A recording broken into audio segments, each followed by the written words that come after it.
پاکستان کی عدلیہ نے 5-0 اتفاق رائے سے آئین کی بالادستی کو برقرار اور قائم رکھنے کا فیصلہ کیا ہے۔ یہ فیصلہ کسی ایک جماعت کی فتح یا دوسری جماعت کی شکست نہیں ہے۔ یہ کسی ایک حکومت یا اپوزیشن کی لڑائی کا فیصلہ نہیں ہے۔ یہ فیصلہ 22 کروڑ عوام کی امنگوں کا فیصلہ ہے۔ پاکستان میں آئین کی بالادستی، آئین کی عملداری وہ ایشو ہے جس پر پوری قوم متفق ہے، چونکہ آئین کسی ملک اور قوم اور ریاست کا ترجمان ہوتا ہے۔ وہ اس ریاست کے نظام کو ڈیفائن کرتا ہے، وہ اس ریاست کے شہریوں کے حقوق کا ضامن ہوتا ہے، وہ اس ریاست کے وسائل کے استعمال کی حدود متعین کرتا ہے۔ جس ملک میں آئین بے وقت ہو جائے وہ ریاست کھوکھلی ہو کے تباہ ہو جاتی ہے۔ تو اس حوالے سے کل سپریم کورٹ نے جو فیصلہ دیا ہے یہ پاکستان کی تاریخ میں ہمیشہ سنہری حرفوں سے لکھا جائے گا، اور میں سمجھتا ہوں کہ جہاں یہ فیصلہ سنہری حرفوں سے لکھا جائے گا، 3 اپریل 2022 کو جو حکومت نے آئین شکنی کی ہے وہ بھی سیاہ ترین الفاظ سے لکھی جائے گی۔ اس سے پہلے بدقسمتی سے ہمارے ملک میں مارشل لا ڈکٹیٹرز کے دوران آئین شکنی کی مثال ملتی تھی۔ پاکستان کی تاریخ میں پہلی دفعہ ایک سویلین حکومت نے آئین کو توڑنے کی کوشش کی ہے۔ عمران نیازی صاحب کا 3 اپریل کا جو قدم ہے وہ جنرل مشرف کے 3 نومبر 2007 کے ایمرجنسی لگانے والے قدم کا ہم پلہ تھا۔ یہ کسی بھی سویلین کے لیے ایک ایسا دھبا ہے کہ جس کو وہ شاید کبھی دھو نہ سکے اور تاریخ کو جواب نہ دے سکے۔ بدقسمتی یہ ہے کہ آج عمران نیازی صاحب اپنی ہٹ درمی سے، اپنی انا پرستی سے، اپنی خود فریبی اور خود نمائش سے اتنے گرفت میں آ چکے ہیں کہ وہ پاکستان کے آئین کو، پاکستان کی جمہوریت کو، پاکستان کے قومی اداروں کو سب کچھ داؤ پہ لگانے کے لیے تیار ہیں۔ میں نہایت درد مندی سے عمران نیازی صاحب اور پی ٹی آئی کے ووٹر سے اپیل کروں گا کہ آج آپ کی حکومت کے 4 سال کے بعد جو معیشت کا حال ہے وہ سب کے سامنے ہے۔ ڈالر کے مقابلے میں روپیہ 191 روپے عبور کر چکا تھا، لیکن سپریم کورٹ کے فیصلے سے کچھ اسے استحکام حاصل ہوا ہے۔ پاکستان کی سٹاک مارکیٹ کریش کر گئی تھی۔ سپریم کورٹ کے فیصلے نے امید دی ہے 400-450 پوائنٹ پھر 700 پوائنٹ پھر اٹھ گئی ہے وہ۔ اسی طرح ملک میں اکراس دا بورڈ ہر شخص پر امید ہوا ہے پہلی دفعہ۔ اس امید کو اور اس ریکوری کو دوبارہ کریش کرنے کی ہم اجازت نہیں دیں گے۔ عمران نیازی صاحب، اگر آپ سپورٹس مین ہیں تو قوم آپ سے توقع رکھتی ہے کہ آپ سپورٹس مین شپ کا مظاہرہ کریں گے، ایک ضدی، انا پرست اور بگڑے ہوئے بچے کی طرح مزید ملک کا بندوبست، آئین، جمہوریت خراب کرنے کی کوشش نہیں کریں گے۔ میں نہ مانوں، میں نہ مانوں، میں نہ مانوں کی تکرار اور پالیسی نے آپ کو بھی تباہ کیا ہے اور ملک کی معیشت اور جمہوریت کو بھی تباہ کیا ہے۔ سپریم کورٹ کا حکم بہت واضح ہے کہ کل وہی اجلاس اسی جگہ پر ہوگا جہاں پر اسے 3 اپریل کو توڑا گیا تھا۔ گویا کہ اب قومی اسمبلی نے تحریک عدم اعتماد پر ووٹنگ کرانی ہے۔ اور میں امید کرتا ہوں کہ اسپیکر قومی اسمبلی اور قومی اسمبلی کا تمام سٹاف سپریم کورٹ کے فیصلے کے روشنی میں پرامن اور کسی انٹرپشن کے بغیر ووٹنگ کرائے گا تاکہ پاکستان کے قومی اسمبلی میں منتخب نمائندے اپنی اکثریت کا اظہار کر سکیں اور حکومت کے خلاف تحریک عدم اعتماد پر جیسے سپریم کورٹ نے آرڈر میں لکھا ہے ووٹ کا عمل مکمل ہو، اور جب یہ تحریک عدم اعتماد کامیاب ہوتی ہے تو اس کے فوری بعد لیڈر آف ہاؤس کا شیڈیول جاری کر کے اس کا انتخاب عمل میں لایا جائے تاکہ پاکستان کو ان معاشی بحرانوں سے نکالنے کے لیے جو آج اس ملک پر ورثے میں چھوڑ کے جائے جا رہے ہیں، سب مل کر اپنی کوشش کریں۔ اور عمران خان صاحب سے میں امید رکھتا ہوں کہ وہ اپنی شکست کو خندہ پیشانی سے قبول کریں گے، جمہوری انداز میں قبول کریں گے، ایک کھلاڑی کی حیثیت میں قبول کریں گے، اور وہ بحیثیت لیڈر آف اپوزیشن ایک اچھا ورکنگ ریلیشن شپ نئی حکومت کے ساتھ قائم رکھیں گے، اور نئی حکومت ان کو بحیثیت لیڈر آف اپوزیشن ان کا جمہوری مقام دے گی اور کوشش کرے گی کہ اپوزیشن کے ساتھ مل کر ہم ملک کو ان بحرانوں سے نکالنے کے لیے قومی ایجنڈاز پہ کام کریں۔ ہماری سیاست جدا جدا ہو سکتی ہے، ہمارے سیاسی نظریات جدا جدا ہو سکتے ہیں، لیکن ہم سب کی شناخت اور پہچان پاکستان ہے۔ جہاں پاکستان کی بات ہے اس میں کسی میں کوئی فرق نہیں ہے مسلم لیگ نون کون ہے، پی ٹی آئی کون ہے، یا کسی اور جماعت سے کون ہے، ہم سب اول پاکستانی ہیں۔ تو اس لیے میں سمجھتا ہوں کہ یہ حکومت مزید جاتے ہوئے ملک کے اندر بگاڑ نہیں پیدا کرے گی، اور جو پی ٹی آئی اس وقت عدلیہ کے خلاف مہم چلا رہی ہے، عمران نیازی صاحب میں امید کرتا ہوں کہ اس کا بھی نوٹس لیں گے۔ نہ صرف یہ کہ یہ عدلیہ کے خلاف مہم چلا رہے ہیں، بلکہ ہمارے دفاعی اداروں کے خلاف بھی ایک بہت ہی شرمناک قسم کی کیمپین چلا رہے ہیں۔ ہمیں اس ملک کو اگر ان مشکلات سے نکالنا ہے تو تمام قومی اداروں کا احترام واجب ہے، اور آئین کو سب نے تسلیم کرنا ہے، آئین کی بالادستی کو تسلیم کرنا ہے، اور اسی جذبے کے ساتھ نئی حکومت آ کے اپنے مشن کو جو اس نے قوم سے وعدہ کیا ہے آگے بڑھائے گی۔ یہ ایک پاکستان کے لیے سنہری موقع ہے، ایک قومی جرگہ ہے جس میں تمام جمہوری قوتیں یکجا ہو چکی ہیں۔ ملک میں آئین کی بالادستی، جمہوریت کی حقیقت میں بحالی، پارلیمنٹ کو خود مختار بنانا، میڈیا کو آزادی دینا۔ آج اسلام آباد ہائی کورٹ نے پی کا آرڈیننس کو مسترد کیا ہے۔ یہ وہ ایک کالا دھبا تھا جو حکومت جاتے جاتے لگا کے گئی، اور وہ ان کی سوچ کا مظہر ہے کہ جیسے یہ حکومت آواز اپنے خلاف دبانا چاہتی تھی، ہر زبان کو بند کرانا چاہتی تھی، اپنے مخالفین کو کبھی نیب سے پکڑنا، کبھی پی کا آرڈیننس میں پکڑنا، اور آپ نے دیکھا کہ اس آرڈیننس کے آنے کے بعد کس طرح حکومت نے اپنے مخالفین کو جیلوں میں ڈالا۔ پاکستان مضبوط تبھی ہوگا جب ہم پاکستان کے شہریوں کے سیاسی، جمہوری، معاشی حقوق کا تحفظ کریں گے۔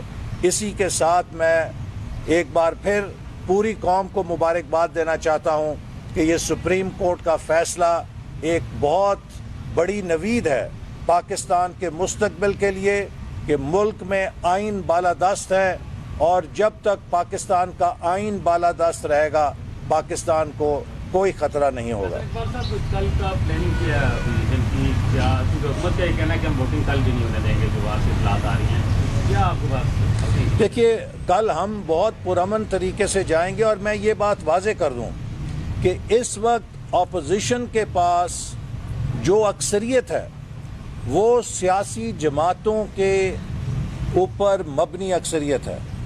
177 ووٹ ہیں جو اپوزیشن کی جماعتوں کے ساتھ اور حکومت کے سابق حلیفوں یا اتحادیوں کو ملا کر بنتے ہیں. یہ بڑی کلین میجورٹی ہے. یہ کسی طریقے سے متنازع نہیں ہے. حکومت کے خلاف اس وقت پاکستان کی تمام ڈیموکریٹک پارٹیز اس وقت P T I versus the rest ہے. پی ٹی آئی اکیلی کھڑی ہے اور پاکستان کی تمام جمہوری قوتیں ایک طرف کھڑی ہیں. یہ بذات خود ایک بہت بڑا سبق ہے. یہ ایک بہت بڑا لیسن ہے کہ پی ٹی آئی نے پاکستان کا کتنا نقصان کیا ہے کہ خود اس کے اتحادی بھی اسے چھوڑنے پر مجبور ہو گئے ہیں. ہم تو پہلے دن سے کہتے تھے کہ ان کی پالیسیاں ملک کے حق میں نہیں ہیں، اور اس حکومت نے خود کو بچانے کے لیے جس قسم کے سہارے تلاش کیے ہیں، کبھی مذہب کارڈ استعمال کیا ہے، کبھی غداری کارڈ استعمال کیا ہے. میں یہ بات واضح کرنا چاہتا ہوں کہ عمران خان نے آخر میں جو غداری کارڈ کھیلا ہے اس نے پاکستان کی خارجہ پالیسی اور پاکستان کے مفاد سے کھیلا ہے.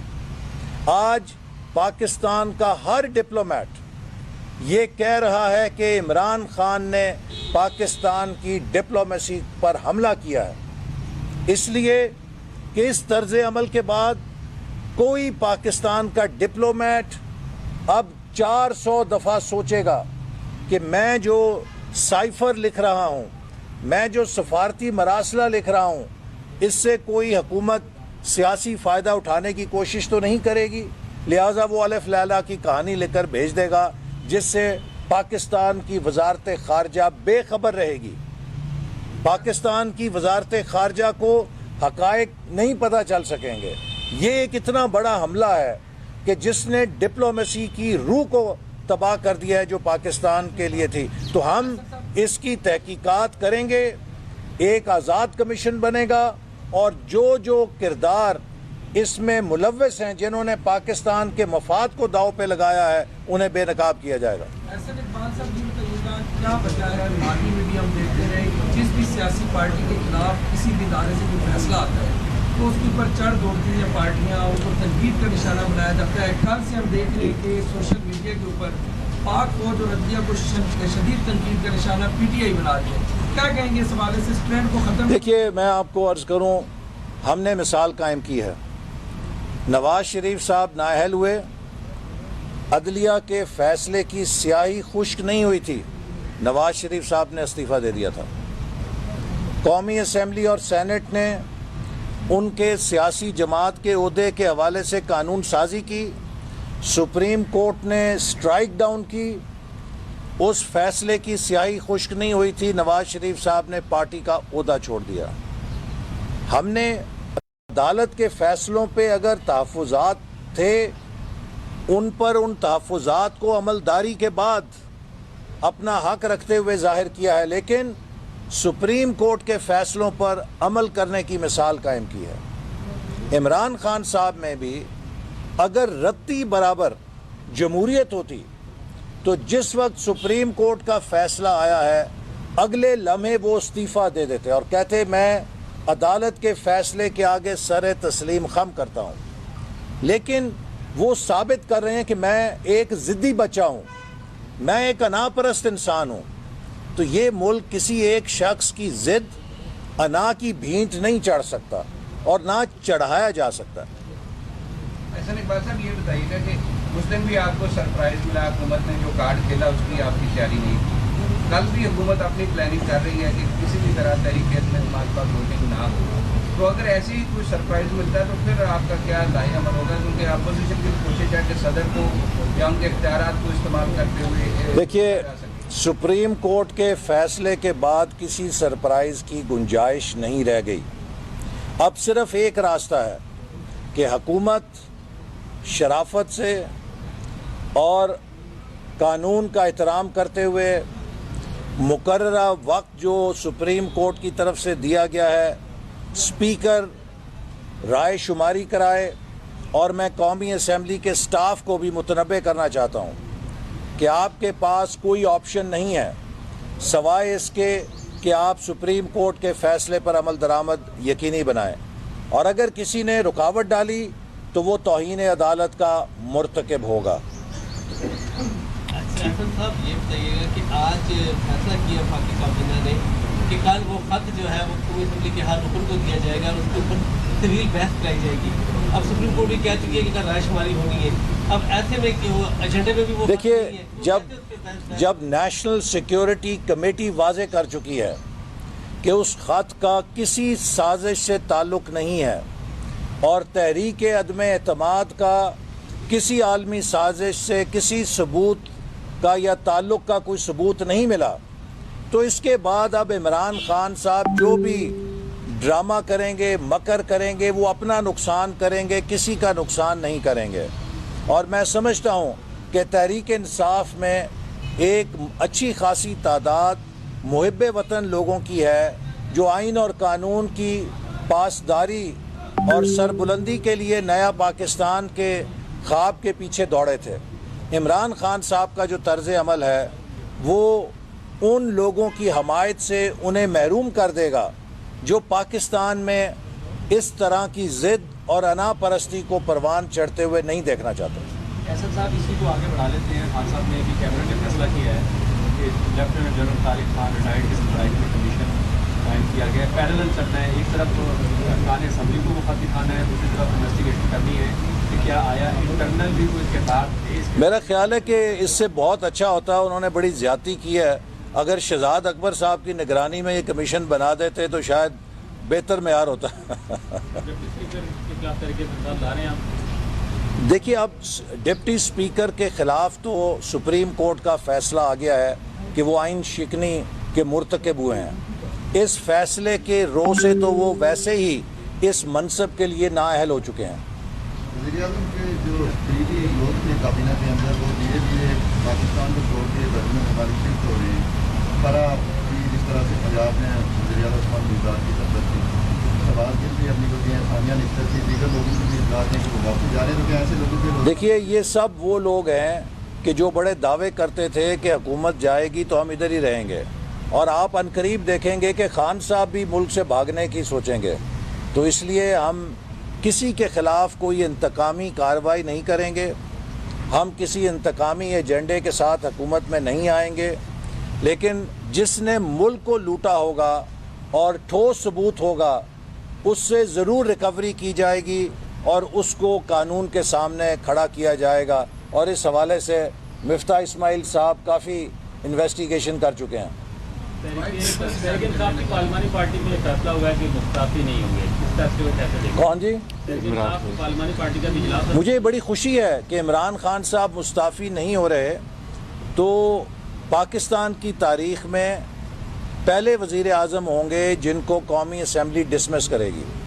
آپ سب جانتے ہیں ایک چیز ہوتی ہے ریزگنیشن اور ایک ہوتی ہے ٹرمینیشن، کہ آپ کو آپ کی جاب سے ٹرمینیٹ کیا جائے، وہ بڑی قابل شرمندگی ہوتی ہے۔ سر اس میں ایک ایڈ چیز کر دوں، جو آپ پوچھ رہے تھے کہ وہ جو پوری پارلیمنٹری پارٹی ریزائن نہیں کرے گی، اس کی ایک وجہ یہ ہے کہ اس دن بھی جب عمران خان صاحب نے رات کو کھانا کیا تھا تو صرف 80 لوگ آئے تھے، اور 40 سے 50 لوگوں سے زیادہ اس وقت ان کے ساتھ استعفیٰ دینے کے لیے تیار نہیں ہیں، تو خان صاحب اپنے آپ کو شرمندہ ہی کریں گے اگر یہ کوشش بھی کر کے۔ بالکل، اوکے جی، تھینک یو۔ الرحمن الرحیم، جیسا کہ آپ سب کو معلوم ہے کہ کل پاکستان کی تاریخ میں ایک سنہرا باب لکھا گیا ہے